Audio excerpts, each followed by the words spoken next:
Good evening. May the peace of Jesus be with all of us. How are you tonight? It's great to be here with you. And I see some new friends coming in tonight, so I had a pleasure to speak with some of you. If you haven't done yet, if you can put on a vibrate, I sometimes even forget. While we're here, we're trying just to be very connected. The topic that we're going to speak about tonight, it is really reviewing and understanding the very basics. What is Spiritism? What Spiritism can do for us? And it's just seeing what are really the strongest messages that we have from Spiritism. I will start off with my own testimony, what Spiritism has done for me. Spiritism has been a very, very strong part of my life, as was just introduced to Spiritism really after I turned 40. I'm turning 52 now. And I was initially I went to a Spiritist center once in a while with a friend that was Spiritist, but I didn't really care. I thought I was spiritual enough that, I like to read the Bible every once in a while. I had my concepts and my beliefs, and I believe in a lot of things that I thought I was strong spiritually. Until I got to experience being like having a second surgery in my lower back, and I've really had a hard time. That I was like unable to walk, and things were getting complicated, and I had a lot of time to myself, and I started to read some of the books that my friends had given to me, and one of the books was Nosso Lar by the Spirit André Luiz, psychographic by Francisco Cândido Xavier, Chico Xavier, a medium, very produced so many beautiful works of Spiritism. So that book really opened up. Like, I already had the book of the Spirit's book and the Gospel according to Spiritism, but it was just part of my library of books. But after I read that book and I was going through that situation, I never really conceived that I could have died until I had gone through that experience. Because I know I wasn't going to die from lower back, but I thought I was going to probably have a pretty good defect that I was going to impact my life pretty much. For a whole month, I couldn't walk, so I was just depending on other people. And so, a long story short, I read that book. It was like, wow. It was like very, it's a. If you're not familiar, the Nosso Lar is like an astral city. It's this Brazilian physician who passed, and he gives the accounts of everything that's going on in the spiritual world. And just like me and you, just like, this is how it is living there. And he was not in a very good place initially. For 8 years, he was living in the dark zones of the spiritual world, because the spiritual world has many reasons. It's not different than here. It's just much vast place, but there is different regions where we are. We find ourselves according to the level of vibration, the feelings, what we think, and not different than the progression that we make here. But after that, I was very, very interested to learn more about the Spiritist doctrine, and I learned that I didn't need to, number one, to stop believing in what I believe, which was good. I was Catholic. Today I consider myself still Catholic, Methodist, Protestant, Spiritist, Buddhist, all religions, just because there was that opening. And as I started to study and see that there is, a strong philosophy, not just a philosophy that we hear from this great thinker or this person that is very successful, a philosophy that can apply to me right now and then, not just words, something very practical. So I saw a lot of stuff that I was able to apply immediately and start to open my mind. You know, and even understanding Christ, because, you know, we believe in God, and we have, you know, some of us, we have a relationship with this, this spiritual side that we think is always attached to religion. But in Spiritism, we understand that we can have a relationship with God by starting from within. Because God was always someone so far away, so important, and I love, but it was a very weak relationship. The moment that I started to understand it a little bit within the vision and the openness of the Spiritist doctrine, I started to see, wow, this is really how we talk to God. I can really talk to God, and I can really make sense of what's going on. So it was life-changing. This was my experience. There was a need to go through some pain in order for me to be more detached, because we are so attached to everything that's going on, the world, our life, and we have a path for our life already designed in our mind, and we kind of stick to it, and it's very hard for us to be open. But the moment that we find something that makes sense, it was eye-opening. And studying the Spiritist book and then the Gospel, the Medium's book, I started to take classes here on Tuesdays, like about 3 years on the fundamentals, and then we all have some mediumship on us, right? So I learned what kind of mediumship I had and what good I can do for myself or into others, and in learning that, it really opened a lot of more doors for me. We all have relationships, right? And sometimes those relationships don't go so well with our parents, with our children, with our friends, with our siblings, with our relatives, co-workers, everyone in society, outside of society. So one of the things that I think we learn the best, it's how to take care of ourselves, how to love ourselves so much that we have a lot of love and respect for others, the ones that are very close to us and the ones that are not so close. And then it comes to the need for forgiving. I didn't know I know forgiveness, but until I really got to learn more about the Spiritist doctrine and just being part of this place here, it has a new meaning, and I try to do the best we can. So a good Spiritist is not a very educated person, a very wise, even very good. The good Spiritist is a person who is always striving to do better, to dominate our imperfections, is to understand that we are imperfect, understand how we can do better to work with that. So we cannot have an impact in anyone's life if you don't have an impact in our lives first. So that was my personal testimony. And then, you know, I went through, when I was in my early 40s, I went through a divorce, had kids, teenage years, and then I had a second marriage, had more kids, and a lot of changes in my profession, my professional life. And it was hard to keep everything together. But at least once a week I came, I had my passes, I did a spiritual treatment many times, every time that you're down, because we have an energy level that it's up and down, because we have so much stuff going on in our minds, our thoughts, and sometimes we devalue ourselves. Sometimes we devalue ourselves better because that's how we react, and then we just bring our energy level down. And then we need a place just to regroup, right?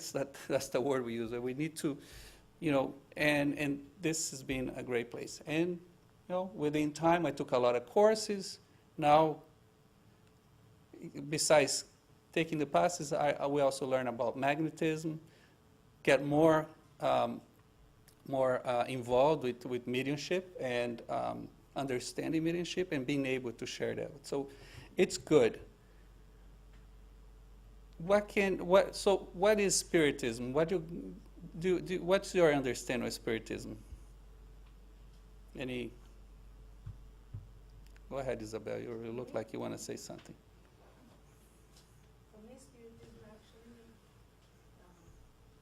gives me a sense of responsibility in what I'm doing here. Gave me a reason to stay here, why I'm here. Because before you don't know, what are you doing here? Why you have to go through things like that? And so then you get depressed, so when you understand that, you say, oh, okay, so I need to get busy then. So give me a sense of responsibility and accountability too. And so it opened up my eyes. It doesn't mean that we're not afraid of death anymore, right? We just understand it better, right? Because there is always that, It's like being a spiritist doesn't mean that you guys are not scared of dying. That no, it's just once you understand the process, once you understand that we are immortal spirits, we're just a spirit before we are this body here. So this is just my body is just my clothes, right? So we change it. We live here. It's a spirit living in a body, not a body that has a spirit. And so the spirit comes first, and we are immortal. We keep coming and getting better.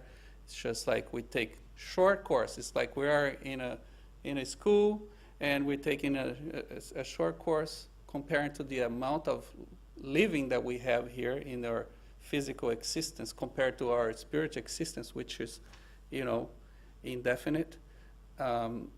Eternal, if you will. And let's say that we managed to live 80, 90 years. This is nothing, right? If you have a very healthy life and you 90 years, would you agree that's good living, right? Yeah. It's good living. I know people go beyond 90. People go earlier than that if you don't have any tragedy occurring at younger age than that. But it is nothing. It's just like those short courses that we take, and it's necessary for us go through from one grade to the other. So we are all in a path of perfection to be more pure within ourselves, within our spirit, to let go. We have so many existence in which, because of the circumstances, we did some bad stuff. We live in a time that there is nothing in the world but just fight, and the value of life was really not worth very much. And we were part of that. It was part of the circumstance. That's how we were, and that's how it was part of our growth.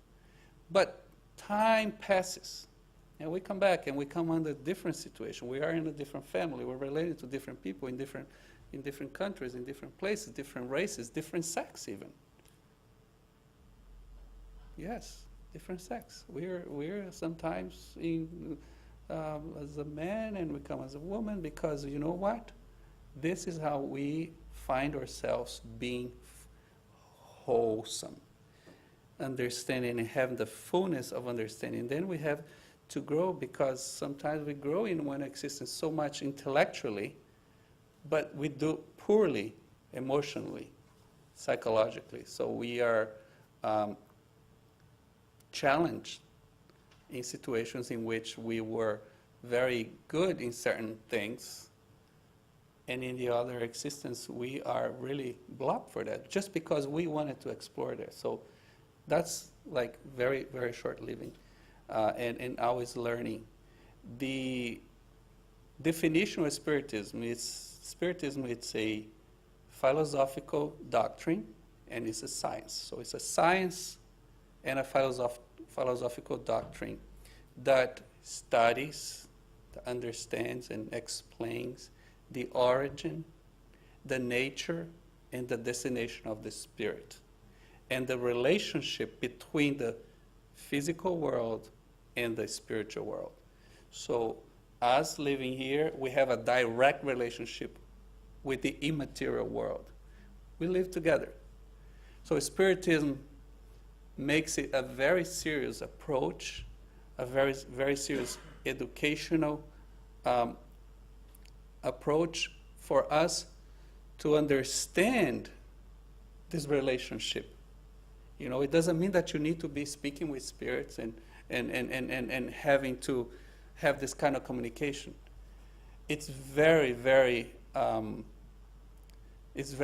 simple, because everything that we are, everything is in our conscience, our thoughts. It's really the communication that we have here in this physical world and with the spiritual world. And we need each other. We do need each other.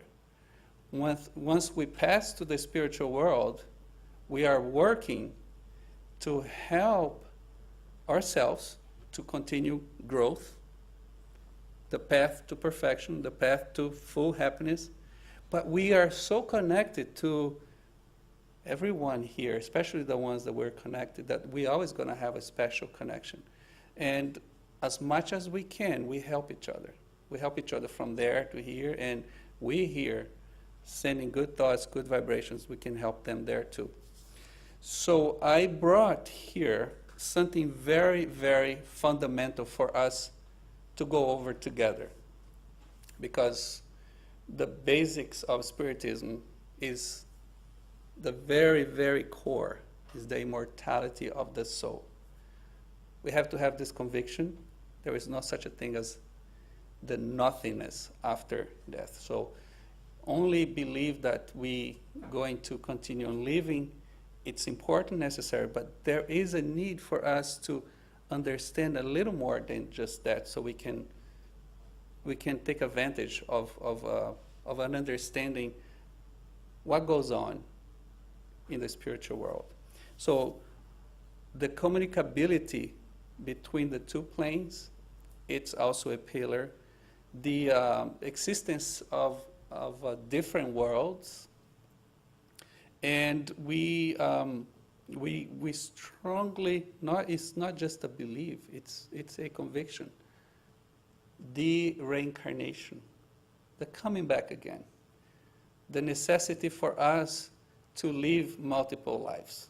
So all of that are very basics of Spiritism. So I'm going to go over here. I actually had this talk before, but this is so important for us to go over together about the immortality of the soul. And I have some questions. It's going to be interactive, right? So I'm going to need your help to go over these questions and answers. Okay, let's see here. This. Okay, good. There you go. What is the soul? It's a question. What do you think is the answer for that? And is the spirit incarnated? It's spirit incarnated. She studies Spiritism, so she's That's the, what I learned. yes. So it's a spirit that is incarnated. So what is the definition of spirit? I'm gonna go over. I think are 10 questions of the basics, and then I'll go over the response with you guys. I think we have them here. Yep. So what is the definition of the spirit?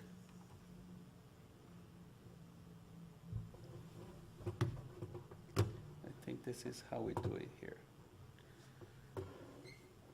Volunteers, what do we define spirit?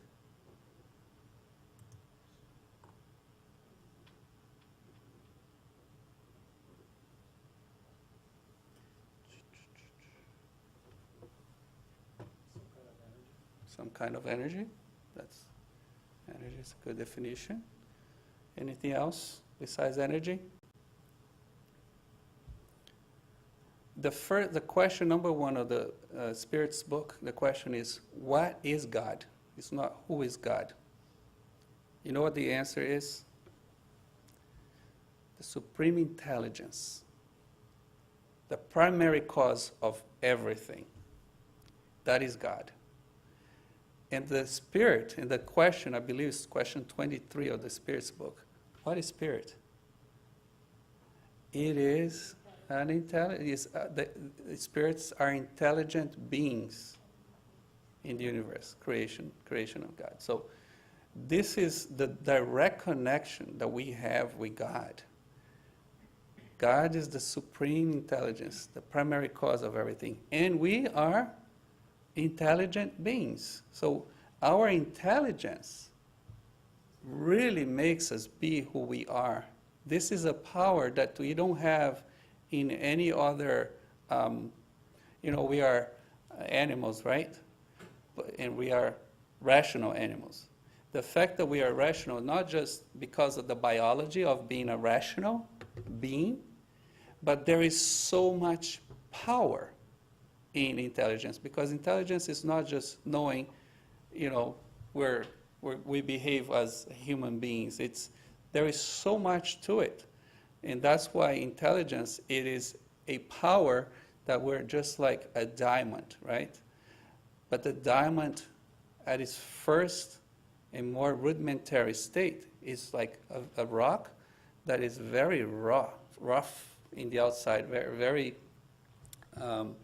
sort of like brute, right? And in order for us to get the light, the shine of the diamond, you have to start breaking that outside very hard crust that it's in the diamond. And it's a very difficult job, because diamond is, I believe, is one of the strongest mineral, strongest rock there is, right? And one of the things that it takes a long time to get to it is because of this hardness that there is. But once you break all of these shells around it, and you start polishing it, and we start bringing a beautiful shine, a very powerful shine. And that's why it's such a jewelry, right? Such a powerful jewelry, because it's such beautiful colors inside, and there's something. So this is how we are. So once we are first created, even though we're intelligent beings, we were created without knowledge. We were created pure, but still lacking knowledge. And that is why life is, just like they say, is a journey. It's a path of many lives, because we just like an onion has many layers, we start losing our layers and becoming less dense, less, let's say, heavy, right, of our intelligence in so many ways, that we started bringing all of this light that we have inside, all of this purity that brings who we are in the essence. So that's the definition of the spirit. So what's the difference between the soul and the spirit? It's the soul and the spirit is the same thing, pretty much. It's just that there is, if you want to, in the Spiritist book, the definition is, it's just like Isabel mentioned, it's an incarnated spirit. That's, yeah. Yeah. But generally, if you say, my soul, it's commonly referred to as the spirit. So you're talking about the soul, you're talking about the spirit. But in the Spirit's book, the way they say it, the soul, it's an incarnated spirit. So that's who we are. What is our composition? Let me just go a little further here. I think the answer, because I think I blocked the answers. It will help if you guys see the answers to it too, right? No.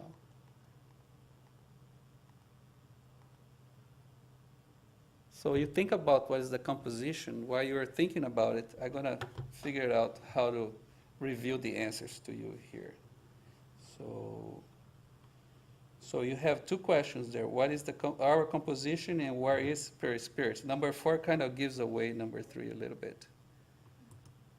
I think I have to.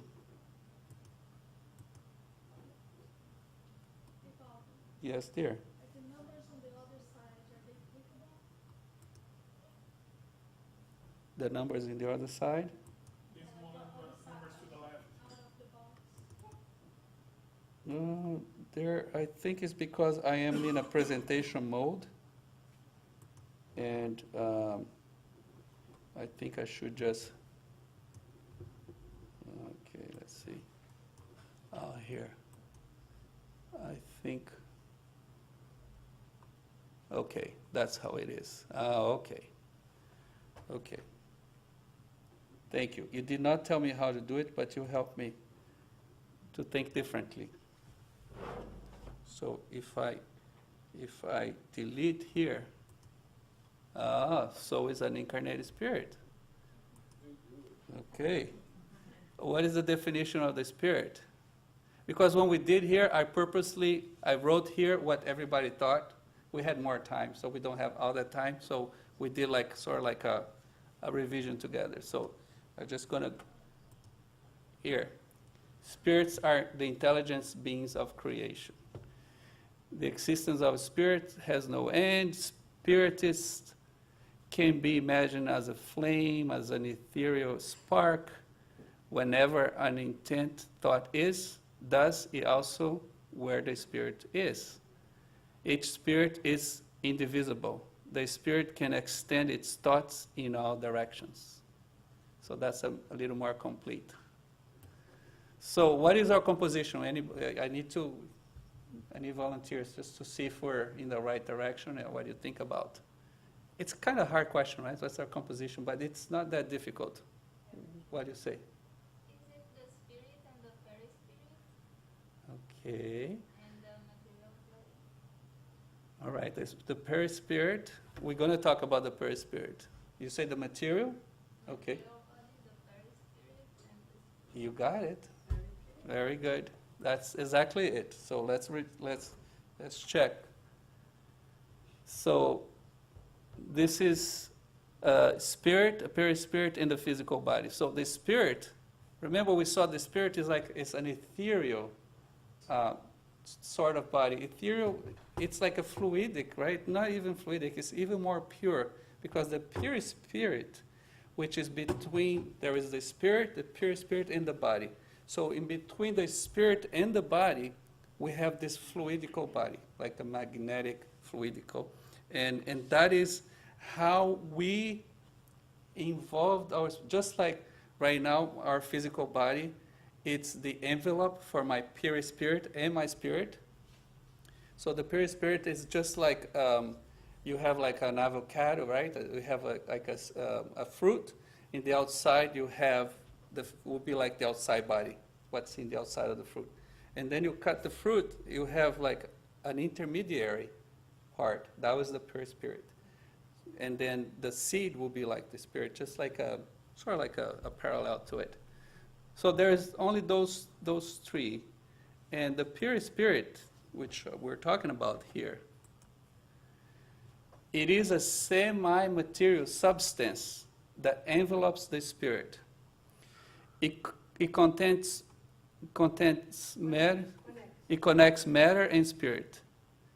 It is derived from the cosmic fluid present in each planet. So we have this fluid that's all over the place.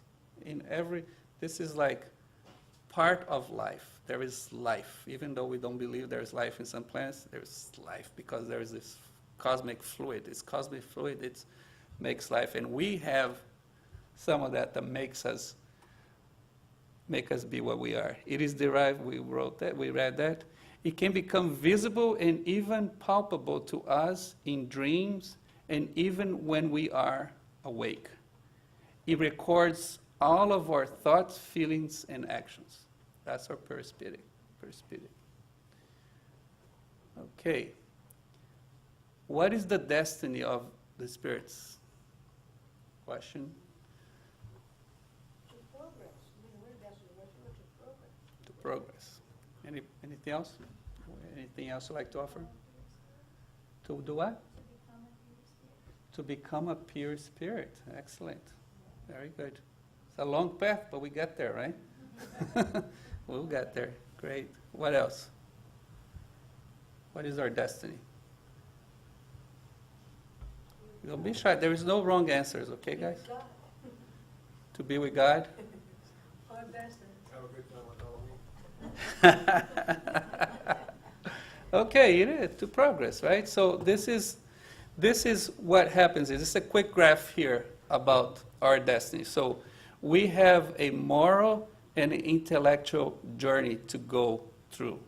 So once we are on the top of our graph here, that we have evolved so much morally and intellectually in our sense, we become pure spirits. So perfect spirits, right? That's another word. So we don't go back. So it's always a constant progress. But it takes time. So once we first start with our moral knowledge and actions and characters, so in the bottom of the graph, and also because intellectual, and they go together. Sometimes you need to have knowledge to understand what's good, what's bad, what's evil. But moral and intellectual, they go separately. But there is a relationship between them. So we are part of the imperfect spirits, right? There is more influence of the matter over the spirit. And then, a little further, we become good spirits. The influence of spirit over matter, because now we have grown more intellectually, we have grown more morally. And once we become perfect spirits, we have no influence of matter whatsoever. So once we are, we're here, we are, and here is according to the worlds we live, right? So that's the planet Earth. It is here between imperfect and good. It's in between. It's called the world of trials and turbulences. But this is the school that we learn the most, because now we have evolved so much in both morally and intellectually that we are now regenerating. So the point that we are right now, we are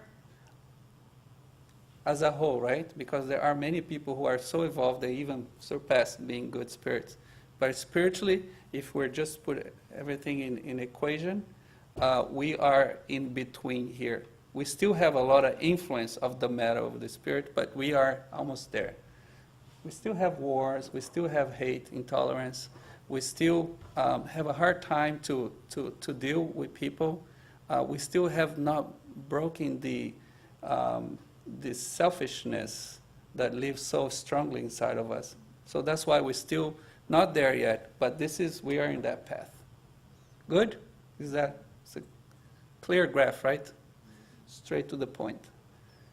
Okay, all right. So how do spirits progress, right? So if here we see that our destiny is to progress, great. So how do we do that? Reincarnation? I hear that. Anything else? What else? What else? How do spirits progress? What happens in a reincarnation? Why do we reincarnate? I guess that's trials. We need to go trials, right? That's why we reincarnate. Anything else? Because they can't regress. You cannot regress. All right, through incarnation, or in this case, reincarnation, right? Because it's the same thing, it's just the reincarnation is the over and over doing that again. So incarnation is the means through which spirits become perfect. It is a process of learning and purification through the accumulation of experiences. Straightforward. Incarnation allows spirits to perform their proper share in the work of creation. And all of these answers are in Spirit's books. This is just a quick summary. So if you're familiar with the Spirit's book, you know that, but this is, if you're not familiar with the Spiritist doctrine, this is a good way to introduce some basic concepts of Spiritism and what Spiritism can do for you every day. How does incarnation happen? So see, it's always connect the question. How does incarnation happen? So if we know, see, the destiny of the spirits is to progress. And in order to progress, we need to have incarnation. How does incarnation happen? There has to be some yin and yang going on. Okay, so there is, but the incarnation is, so a better question, which is in the Spiritist book, how does a spirit incarnate, right? So we are in the spiritual world. And we have, once we are in the spiritual world, to incarnate, we are going an errant state. That means we are preparing. So let's say I am in the spiritual world right now. Possibly I have discarnated, I have passed many years ago. Sometimes it doesn't need to be many years. It could be a short period. It could be short or longer, depending. But once we discarnate, we always assisted. We are taken to places of continued growth and learning, lots of love. We, even if we are very, very lost, there is always going to be help there. Like André Luiz, he stayed in the dark zones for about 8 years. It's not because he wasn't being helped. His mother was with him most of every single day of that period that he was there. But it took him about 8 years for him to realize he needed help. He needed God. He needed to get out of there. So it's all in our minds. We attract the places that we go, the people who surround us. Is not different than here.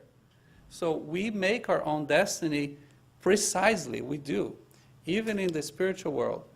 But God is everywhere. And He is not in person, but He has somebody representing His love and attention and care all the time. So we have a guardian angel, like a spiritual mentor, from the moment that we incarnated to the time that we are discarnated.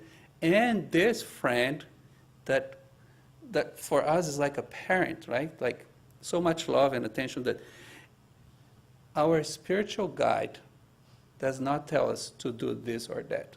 It's our free will. But they're there just to make sure that all the love that's coming from us for the most pure source is there. Their job is to make sure that we are giving all the love and assistance, because we need assistance and they're there to help.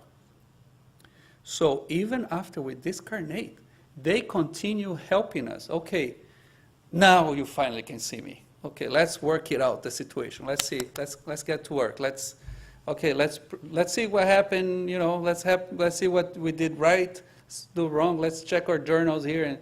And then long story short, you come up, okay, maybe I need to stay here a few years.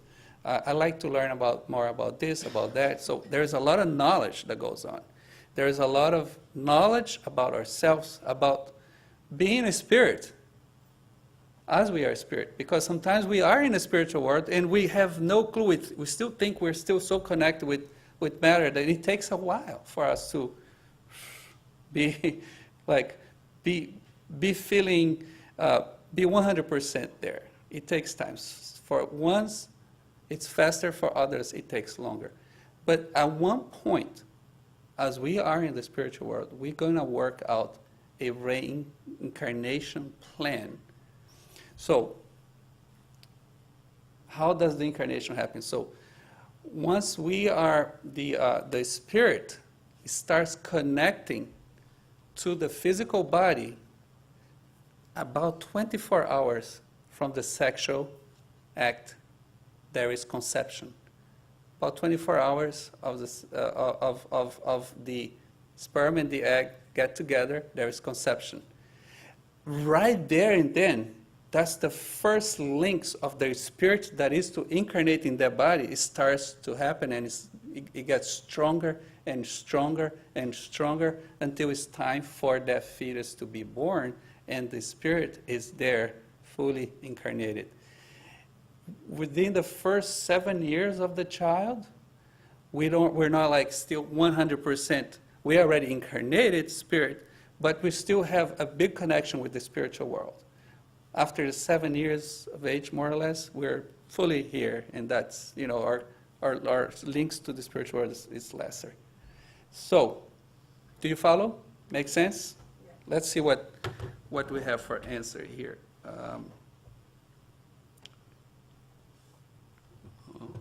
click here. It looks to be a long answer, right? But it's just a graph. So that's what I'm saying here. There's the conception, immersion of the perispirit into the vital fluid. Remember, the perispirit is the fluidical body, this ethereal body that covers the spirit. The spirit is so pure that it needs to have this envelope, because it's so pure, like it could be like a form of a flame, or it is so pure that we need the perispirit. And then there is a gradual materialization, and then it's complete, and then we're born, and then that's how the incarnation happened. The next question: how do spirits make the transition back? Okay, so now we talk about incarnation, we're talking about now discarnation. What do you say? How you think it happens? I kind of gave a lot of... You gotta die, right?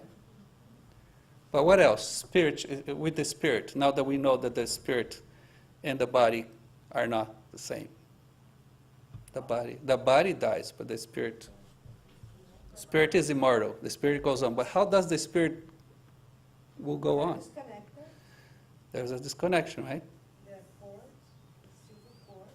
Eventually, depends on how materialistic Okay. you are. You want to say something? Okay. How do you think it happens? No, this is interesting, because we have some of us have had some experiences. I remember my father discarnated in 2016, and I was in a hospital bed with him, and it was so interesting that it was like 5 a.m. I was like, you're like half asleep, half awake, and I was his caretaker, and that's the day that he passed, he discarnated, and Did you see it? and then I open my eyes, I see my father, and he was like, he opened the door. I said, "Dad, where are you going?" He says, "It's like, what do you care, right?"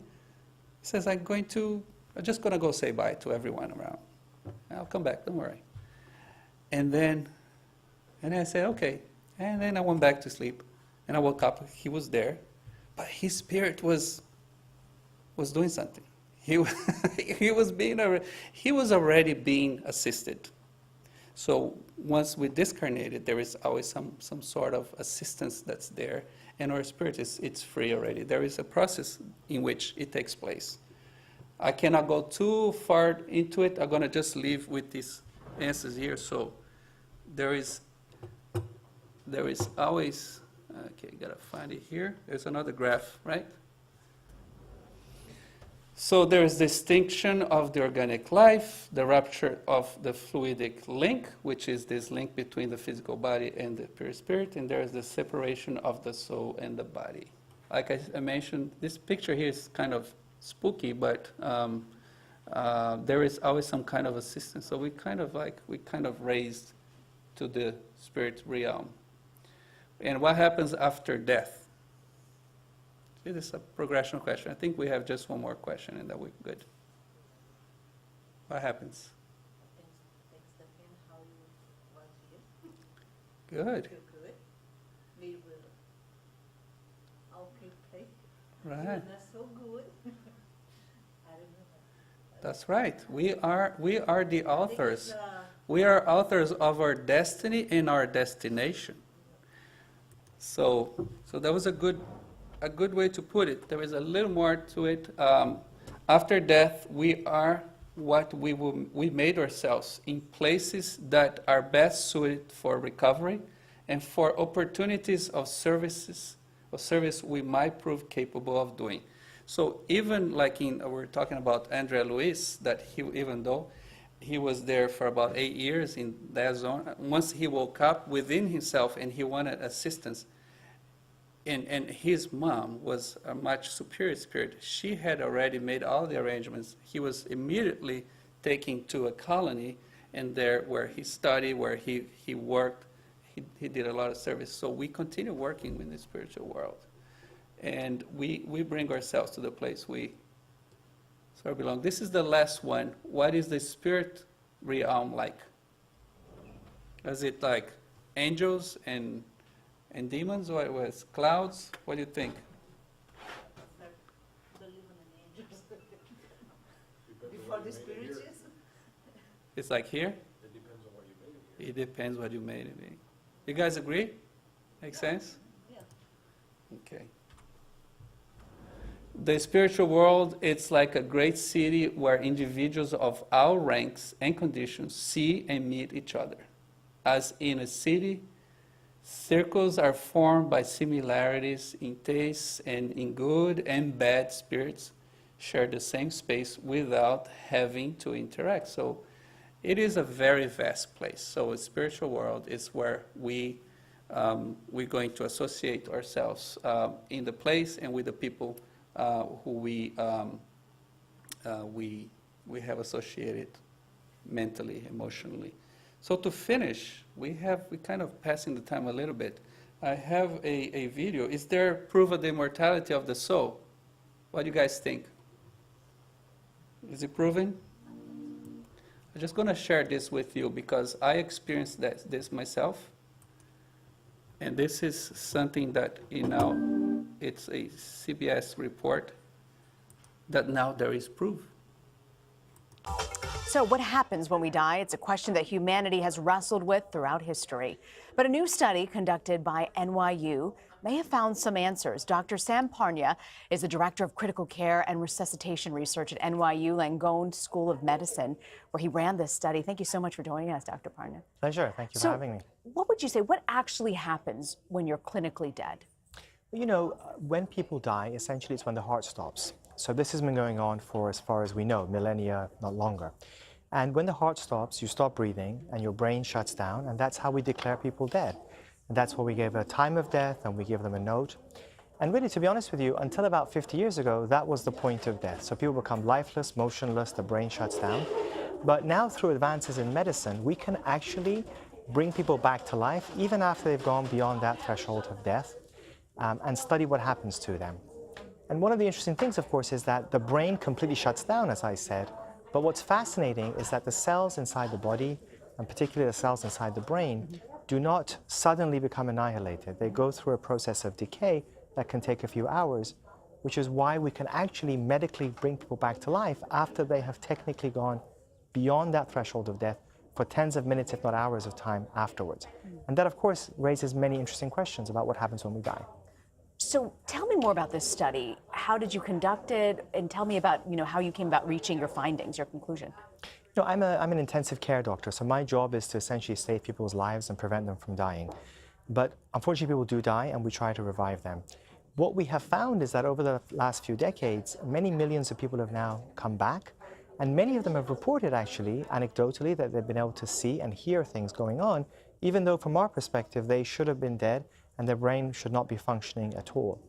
And so we became intrigued to study this, one, because it was fascinating, and two, because we tried to revive people without brain damage and to ensure they don't have any disorders of consciousness, so not becoming like brain damaged or having a vegetative state.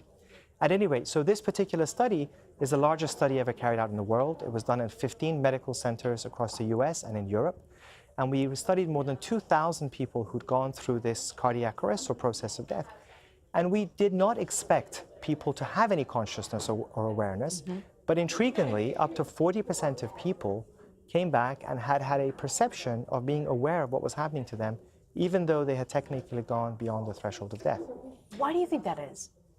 Well, there's a lot to it. I should also add that among that group, 10% had a very deep, profound mystical experience that was very true to them. But interestingly, 2% actually had full awareness, could describe all the events that were going on that were validated.